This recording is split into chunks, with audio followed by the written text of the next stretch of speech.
Terima kasih Anda masih bersama kami. Bagi Anda yang baru saja bergabung, kami hadirkan kembali 3 berita utama pagi ini.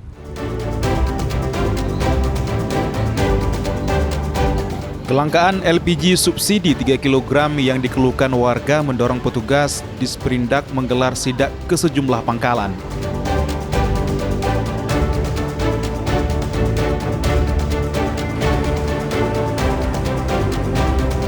Proses pemulangan jemaah haji debarkasi Aceh hampir rampung menyusul jemaah kloter 11 tiba di tanah air.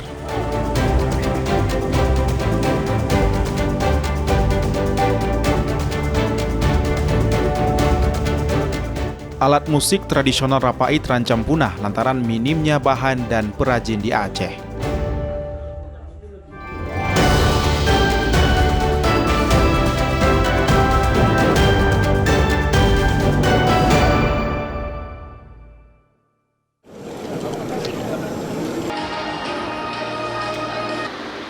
Geliat industri di Provinsi Aceh mulai bergeliat.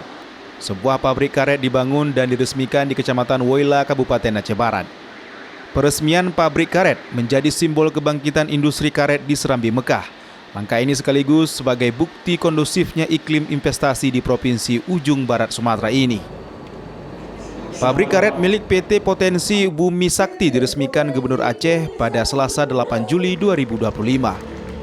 Direktur Utama Arsari Group Hasim Joyo Hadikusumo dan Mualim meninjau langsung fasilitas pabrik yang berdiri di atas lahan seluas 25 hektar.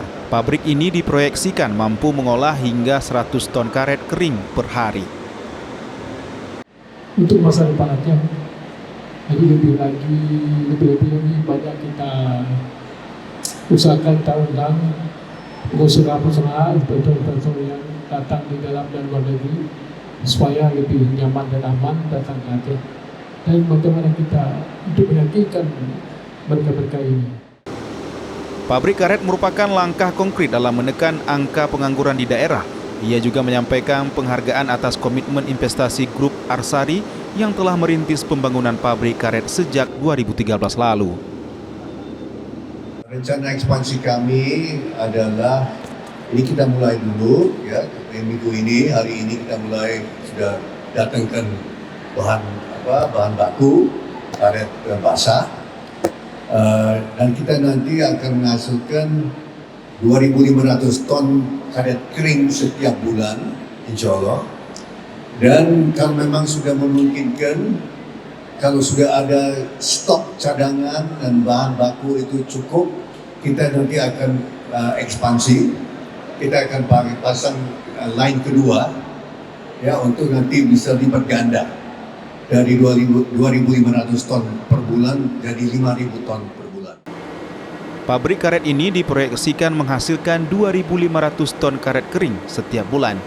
Jumlahnya siap dikembangkan sesuai kebutuhan. Mufti Tamrin melaporkan dari Aceh Barat.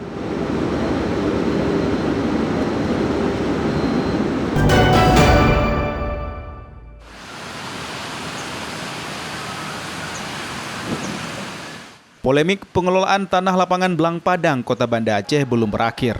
Sejak Gubernur Aceh Muzakir Manaf menyurati Presiden terkait kepemilikan lapangan Blang Padang, hingga saat ini belum ada ujungnya. Kodam Iskandar Muda pun menanggapi permintaan Gubernur Aceh kepada Presiden. Institusi militer ini menegaskan lahan Blang Padang bukan milik TNI Angkatan Darat atau Kodam. Lapangan Blang Padang merupakan ruang terbuka hijau dan digunakan untuk kegiatan masyarakat, mulai dari berolahraga hingga berbagai upacara penting. Pengelolaan lapangan Blang Padang selama ini murni berdasarkan perintah dari pimpinan di tingkat pusat. Kodam Iskandar Muda masih menunggu arahan terkait status lapangan Blang Padang. Pada Kementerian terkait lapangan Blang Padang, pada prinsipnya Kodam Iskandar Muda ini menunggu keputusan apa kebijakan dari pimpinan. Baik itu dari Presiden, kemudian dari Kementerian Pertahanan, kemudian dari Mabes TNI ataupun Mabes TNI AD. Apa perintah ataupun keputusan pimpinan, Kodam Iskandar Muda mengikuti apa yang diperintahkan. Oke, terkait dengan surat yang dikirim Gubernur kepada Presiden, artinya kita menunggu instruksi dari pusat ya Pak ya? Betul. Jadi terkait surat yang sudah dikirim oleh Gubernur, kita menunggu keputusan Presiden bagaimana tanggapannya, kita ikut saja sesuai dengan petunjuk arahan dari pimpinan. Tanah Belang Padang memiliki nilai historis dan religius bagi masyarakat Serambi Mekah.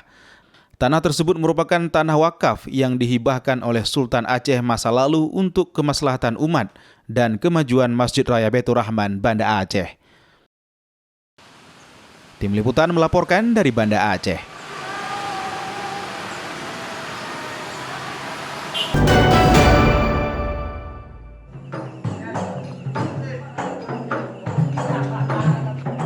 Setiap daerah di Indonesia memiliki ciri khas kekayaan budaya dan seni serta alat musik tradisional.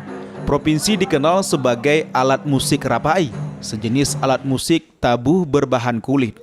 Rapai merupakan alat musik perkusi tradisional Aceh yang terbuat dari kayu dan kulit hewan. Alat musik ini dimainkan mengiringi penari atau menyertai alat musik lainnya seperti seruling.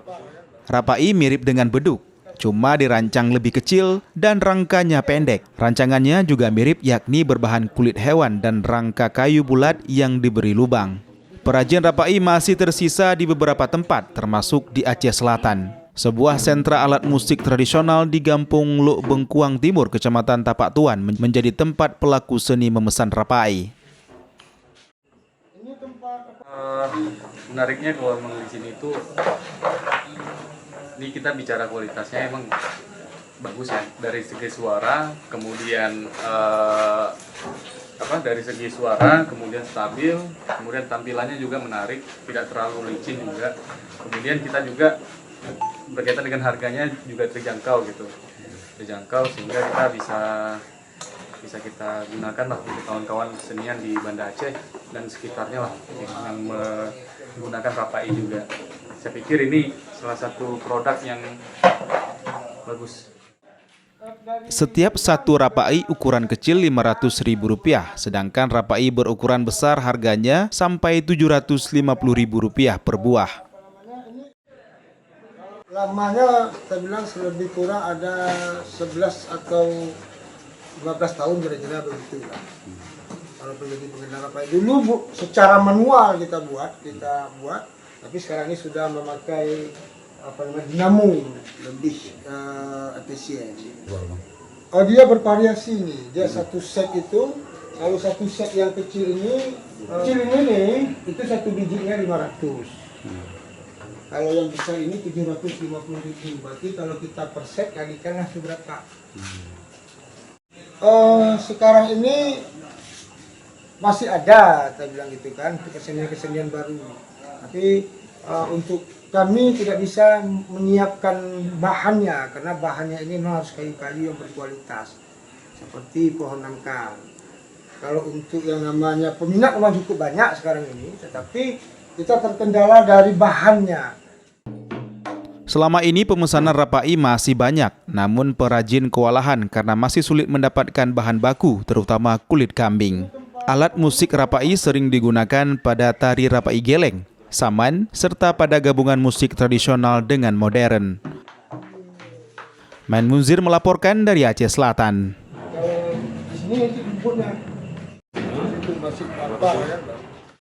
Saudara, informasi tadi sekaligus menutup berita Aceh hari ini.